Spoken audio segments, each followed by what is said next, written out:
Bonjour à tous. On va se présenter. Bonjour. Bonjour à tous. Donc bienvenue pour cette session où on va parler de l'infirmier de demain. D'accord. Donc on aura 3 thèmes qu'on va aborder avec des invités prestigieux. Tout d'abord, il y a Sabine Valera, qui est majeure de soins à l'hôpital Nord de Marseille, dans le service DRIS. Donc je te laisserai te présenter puis présenter ton service, et qui va nous parler justement du statut de l'infirmier de l'IDE de réanimation. D'accord ? Donc on va s'arrêter là, et puis ensuite on va faire peut-être un tour de table sur les personnes qui sont présentes. D'accord ? Donc on commence par les dames.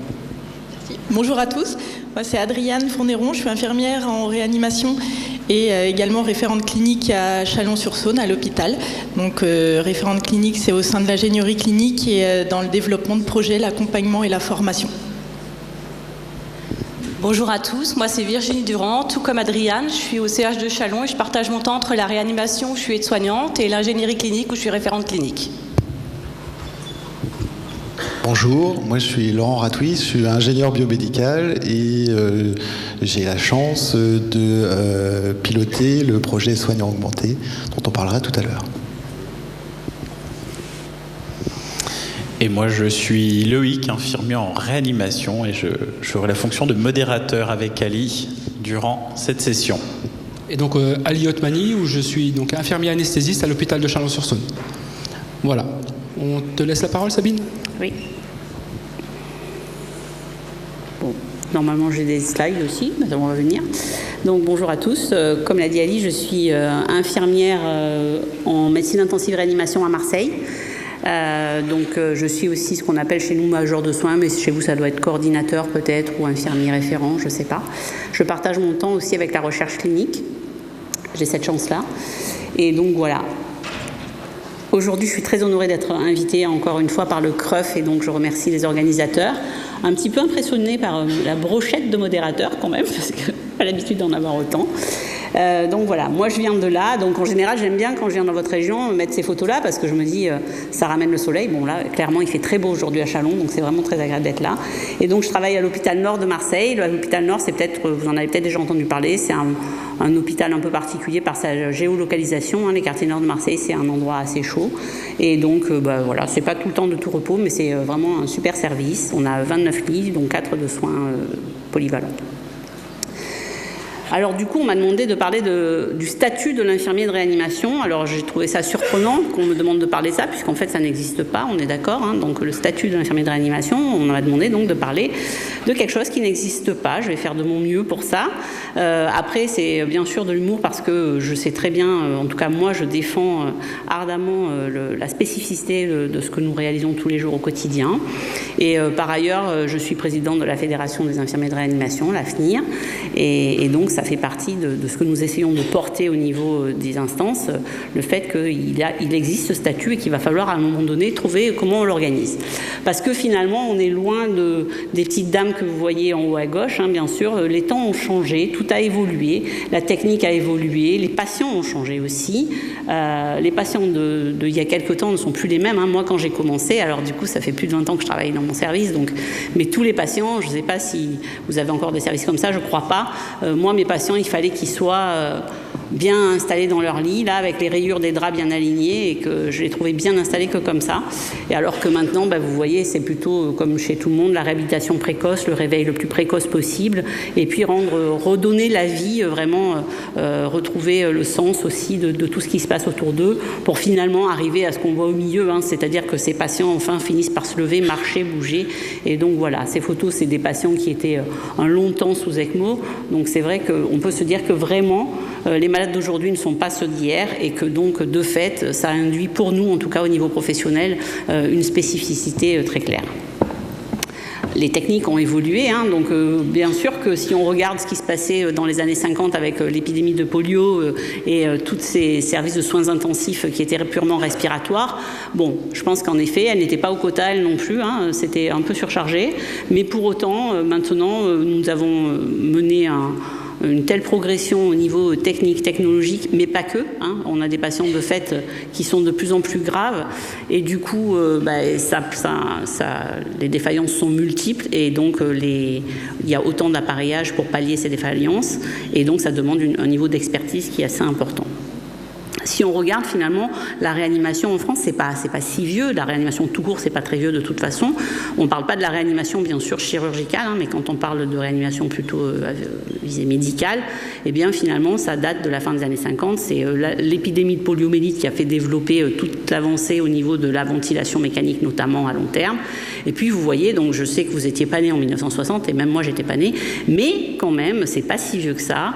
Et donc pourtant on est passé de l'introduction des respirateurs mécaniques qui à l'époque étaient vraiment archaïques pour aujourd'hui bien sûr, à l'intégration actuelle de l'intelligence artificielle dont on va nous reparler je crois tout à l'heure. Si parallèlement à ça, on regarde un peu d'histoire sur notre métier, eh bien, on se rend compte que voilà, première réanimation à Boston, c'est 1910, diplôme d'état infirmier 1938. Et ce que j'ai mis en bas, en fait, c'est surtout la reconnaissance justement de ce métier d'infirmier de réanimation avec la création des différentes associations qui ont fait avancer le projet. Et donc, vous voyez que déjà, dans les années 70, eh bien, les Américaines avaient commencé, et vous le savez peut-être, maintenant, l'association des nurses américaines de réanimation est un organisme très puissant qui gère la formation notamment de tous les infirmiers de réanimation et parce que c'est quelque chose aussi sur lequel on va revenir, la formation. Parce que oui, c'est ça la différence, on est bien d'accord, alors sans aller chercher aux États-Unis, mais si on s'intéresse aux pays de l'Europe et même un peu plus largement tout l'OCDE, etc., eh bien, tous les infirmiers qui pratiquent en réanimation, on ne va même pas parler de quotas, mais en termes de formation, ont une formation supplémentaire. Elle va de 1 an à 3 ans, elle est valorisée bien entendu, mais nous, eh bien, en France, pour l'instant, en tout cas, comme je vous fais un peu un retour historique, c'est en tout cas, là je parle de l'avant-Covid, on n'était pas dans cette dynamique de créer un statut d'infirmier de réanimation, en tout cas, les instances ne travaillaient pas dessus. Et pourtant, il y a toutes ces spécificités, pourtant il y a tout ce que ça demande d'efforts et de précision et de compétences. Voilà. Merci. Pourtant, déjà, il y a plus de 20 ans, si on lit, on est en 2003, et compte tenu de la spécificité de la prise en charge des patients admis en réanimation, les infirmières affectées dans ces unités doivent bénéficier d'une formation d'adaptation à l'emploi. Donc déjà, il y a 20 ans, on a commencé à dire non mais c'est vrai que quand même, on sort avec un diplôme d'infirmiers généraux, c'est pas possible d'aller travailler comme ça de but en blanc en réanimation. Pourtant, ça c'était il y a 20 ans et je peux vous assurer qu'il y a 20 ans, on allait quand même travailler de but en blanc en réanimation. Alors pas partout, bien sûr, il y avait des centres qui commençaient à développer une formation spécifique d'accueil des gens, mais c'est comme partout et c'est comme encore parfois aujourd'hui, on accueille comme on peut et quand il y a besoin d'aller combler le planning, on sort de la démarche de formation d'adaptation à l'emploi. Les sociétés savantes, donc elles sont plusieurs, mais la SRLF, la SFAR et le GFRUP avaient commencé à travailler très tôt, donc vous voyez on est en 2011, sur des recommandations pour cette formation spécifique et la reconnaissance du métier d'infirmier de réanimation. Donc ils recommandaient donc à l'époque de formaliser un cursus de formation spécifique du métier d'infirmier de réanimation. Vous voyez, on est en 2011, donc on a presque pris 10 ans depuis que ça a été écrit dans le texte législatif. Et pourtant, on n'y est toujours pas à cette époque-là. Là aussi, pareil, dans les mêmes années, mêmes travaux menés par l'équipe aussi paramédicale de la SRLF, enfin soutenue aussi par des médecins bien entendu. Recommandations pour une formation spécifique et reconnaissance du métier d'infirmier de réanimation qui demande la reconnaissance officielle de la nécessité absolue de la formation et des moyens nécessaires pour la mener à bien dans les services. S'il y a des cadres dans l'amphithéâtre, je pense qu'ils en sont toujours à espérer ça. En tout cas, moi, dans mon unité, on a la chance de pouvoir pratiquer cette formation d'adaptation à l'emploi telle que recommandée, mais c'est un combat au quotidien pour nos cadres pour arriver à libérer les gens et à faire en sorte qu'ils soient accompagnés le plus longtemps possible. La même époque, toujours les mêmes sociétés ont créé le référentiel de compétences de l'infirmière de réanimation en s'inspirant complètement du portfolio, puisque 2009, il y avait eu le changement de diplôme, de formation initiale, et donc en se cadrant là-dessus et en voyant comment ils pouvaient vraiment amener des éléments complémentaires et indispensables à la prise en charge des infirmiers de réanimation. Alors en 2020, on est avant le Covid et où est-ce qu'on en était? On avait plus de 300 services de réanimation en France, plus ou moins 5000 lits de réa, c'est le chiffre qu'on a beaucoup entendu pendant la pandémie, 3 grandes sociétés savantes de réanimation, le GFRUP pour la pédiatrie et puis SFAR et SRLF pour les adultes, et puis d'autres sociétés comme le CREUF, etc. qui s'organisaient autour. Pour autant, au niveau de la formation, même la formation de base en IFSI, eh ben, pas de place pour les soins critiques dans le programme, hein, aucune formation spécifique, pas de formation d'adaptation à l'emploi uniforme, pas d'obligation de formation continue et pas de reconnaissance ou de valorisation de la montée en compétences qui pourtant est vraiment notre quotidien. Donc là, est arrivé le Covid et donc qu'est-ce qu'on a eu? On a tous eu besoin du renfort de nos collègues hein, qui n'étaient pas des infirmiers de réanimation et qui sont arrivés heureusement pour nous aider. Alors ça a prêté main forte clairement, sans eux je pense qu'on n'aurait pas pu ouvrir tous les lits qu'on a ouverts. Pour autant, si vous travaillez déjà en réanimation à cette période-là, vous avez tous constaté que c'était compliqué d'accueillir des collègues qui n'étaient pas formés à la réanimation et donc on a réorganisé notre quotidien, réorganisé notre prise en soin pour faire que tout le monde puisse participer et donc de fait alléger les infirmiers de réanimation pour qu'eux puissent prendre les cas les plus critiques. Mais c'était quand même assez une gageure et c'est vrai que ça a été un moment qui a été intense et qui a d'ailleurs provoqué, on le sait, hein, une fuite des infirmiers par la suite qui a été assez marquée. C'est à cette période-là qu'on a monté la Fédération nationale des infirmiers de réanimation. Ils ont été dans le Covid, donc c'est vrai qu'on n'était pas très occupés. On s'est dit on va faire un petit truc en plus.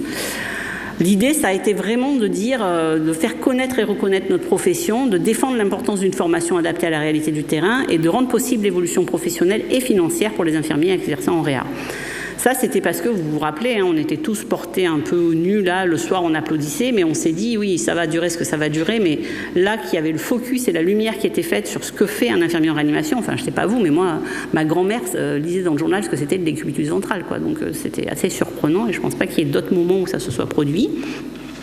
Et donc pourquoi on a monté cette fédération? Pour se rassembler, être acteur vraiment avec les instances et pouvoir aller partager nos idées et porter les projets, inventer la suite, être plus forts ensemble et devenir des interlocuteurs privilégiés.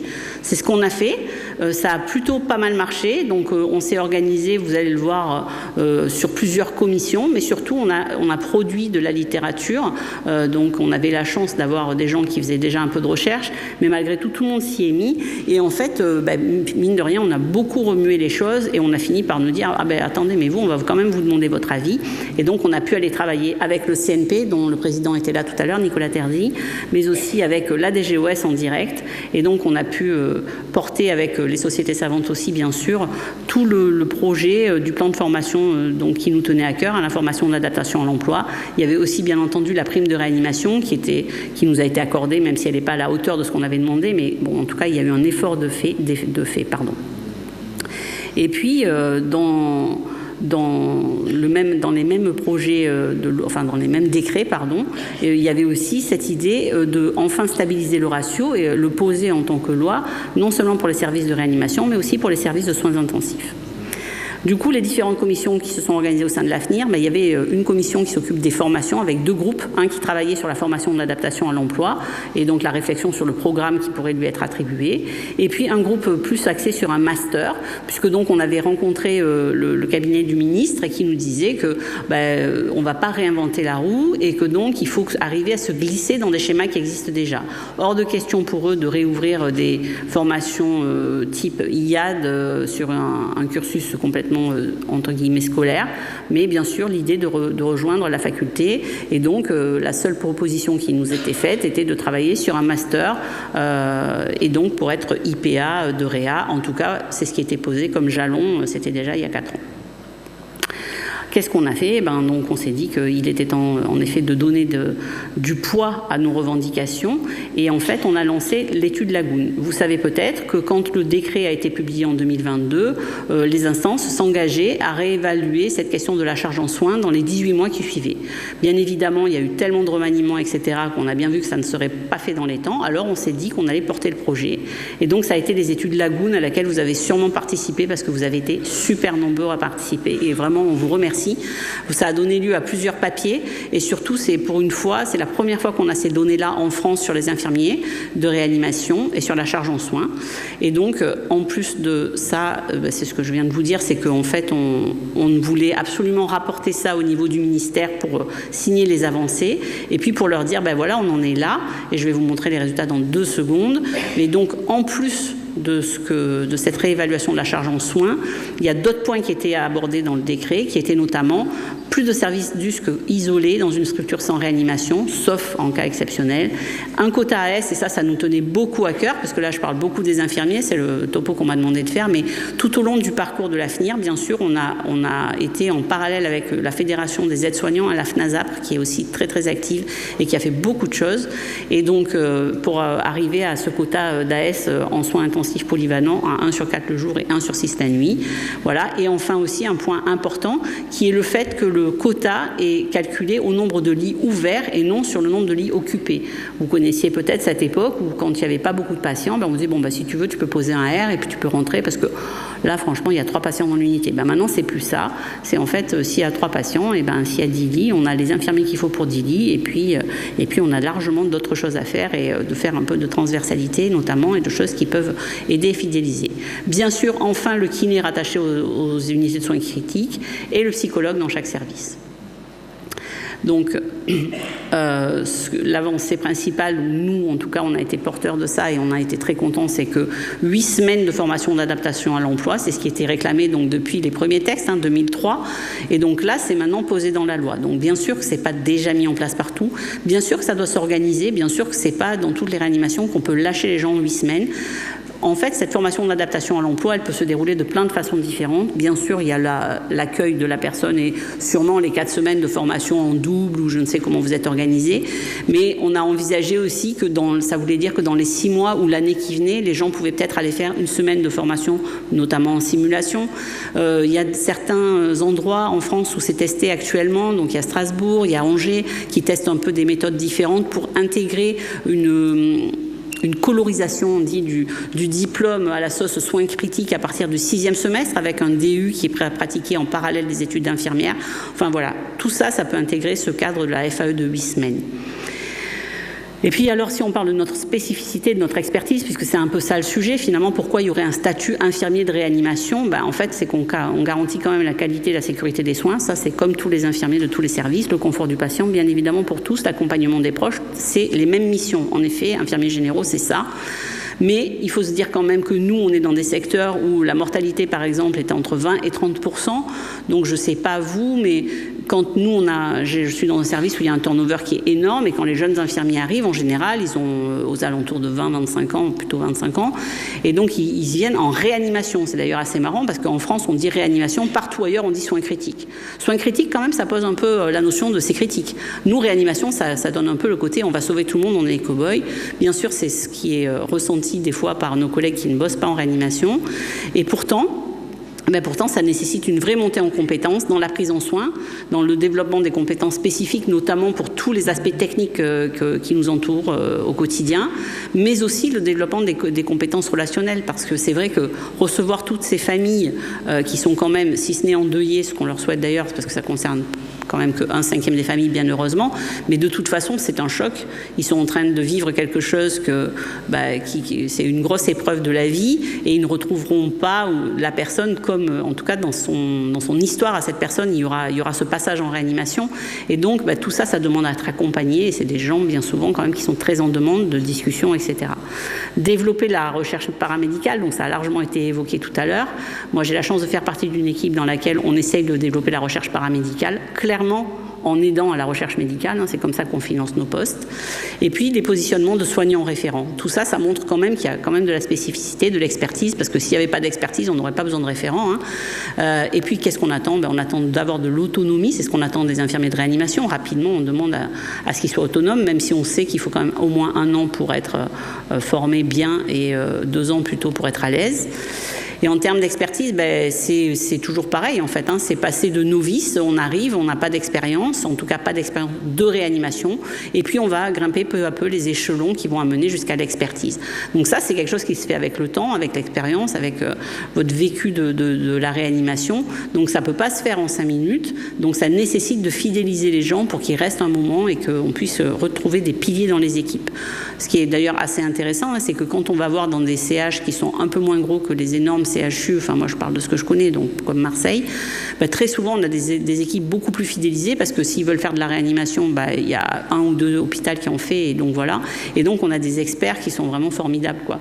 Et donc parfois il m'arrive d'aller faire de la formation dans des toutes petites structures, par exemple à Mende, où ils sont une petite réa, mais le niveau qu'ils ont, c'est juste énorme. Ils ont tous une expérience folle et ils sont là depuis longtemps. Donc on sait quand même aussi que la spécificité, mais encore plus l'expertise, ça a quand même un vrai impact sur la mortalité des patients. Ça a été montré, notamment dans cette étude, parue en 2022. En fait, une infirmière en plus dans l'équipe d'un service sur 12 heures est associée à une réduction de la mortalité de presque 10%. C'est quand même assez énorme.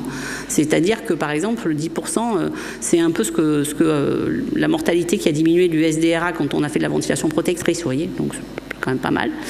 Toutefois, le résultat dépend aussi de la seniorité de l'infirmière. Important d'avoir des anciens infirmiers.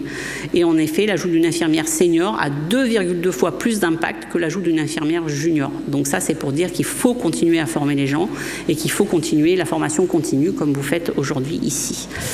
Pour les équipes de Lagoon, je vous ai dit, ça a donné lieu à 2 papiers. Le 3e est actuellement en reviewing. 120 services qui participent, plus grosse participation à une étude française de réanimation, une étude paramédicale. 2750 infirmières, encore une fois merci, et 21 665 NAS remplis. Le NAS, c'est un score de charge de travail que en fait, les infirmiers remplissaient au quotidien quand ils finissaient leur vacation. C'est pas très long à remplir, mais par contre, c'est un score qui est approuvé, validé et reconnu, et donc qui permet de coter le niveau de travail, de charge en soins des soignants. Donc merci beaucoup. Et quand on parle des résultats, le premier article qui a été publié, c'est celui-ci, sur vraiment le score moyen. Et donc vous voyez qu'en fait, le NAS, ça donne un pourcentage. C'est-à-dire que normalement, votre charge en soins, elle devrait être égale à 100%, puisque vous avez un 100% de votre temps à donner à la réa.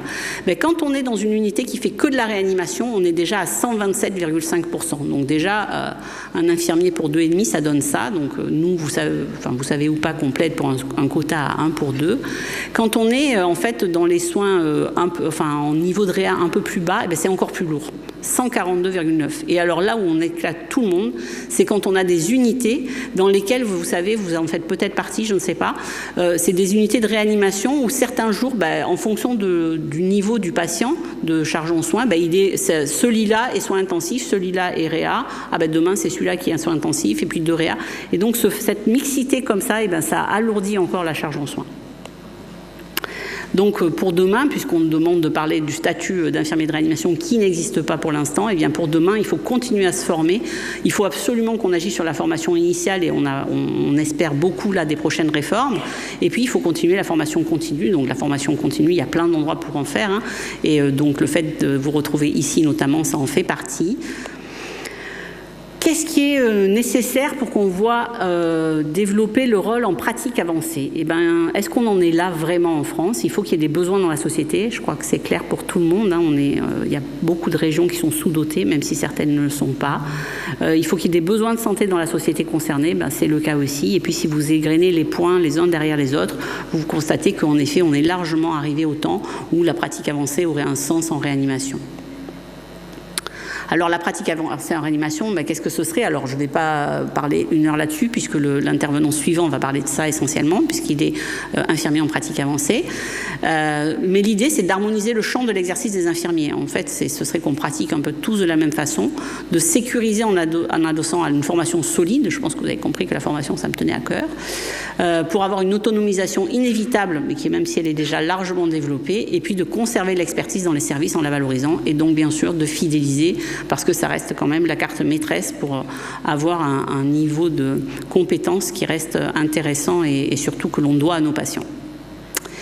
Et demain, en fait, ce qui nous manque en général, je ne sais pas vous, mais en tout cas, je crois qu'à chaque fois que j'en parle avec des gens, tout le monde est assez d'accord pour dire que ce qui nous manque, c'est du temps. Et du temps pour faire quoi ? Alors du temps pour être plus avec nos patients, parce qu'en fait, c'est vrai qu'une fois que vous mettez, si vous avez le dossier informatisé ou pas d'ailleurs, à remplir tout ce que vous devez remplir toute la journée, c'est quand même du temps en moins avec les patients et les familles. Donc du temps en clinique, ce serait bien qu'on nous en libère. Et puis du temps pour faire de la transversalité. Des masters, des doctorats, il y en a de plus en plus, de la recherche, même si c'est pas gagné partout, on l'a entendu tout à l'heure, mais c'est important aussi. Et oui, bien sûr, là où on attend les infirmiers actuellement et les aides-soignants, c'est au chevet des patients et auprès des familles. Bien sûr sûr que c'est le cœur de notre métier. Mais si on veut durer, si on veut pouvoir rester, endosser tout ce qu'on endosse en réanimation, où notre quotidien est quand même pas toujours calme et joyeux, eh bien, il y a une nécessité de transversalité. En tout cas, tous les endroits où les gens restent, c'est souvent qu'il y en a. L'intelligence artificielle dans les soins, donc ça on peut se dire aussi, on va en parler je crois pour le troisième orateur, est-ce que c'est ça le plan ? Alors oui, je pense que l'intelligence artificielle ça va pouvoir nous dégager du temps, après bien entendu avec toutes les limites qu'il faudra qu'on sache mettre, nous ou ceux qui vont construire les outils, pour bien sûr ne pas tomber dans l'abus et surtout le désinvestissement du soignant, parce qu'il y aura l'intelligence artificielle qui fera tout, mais en tout cas c'est sûr que ça peut être un gain de temps qui est non négligeable.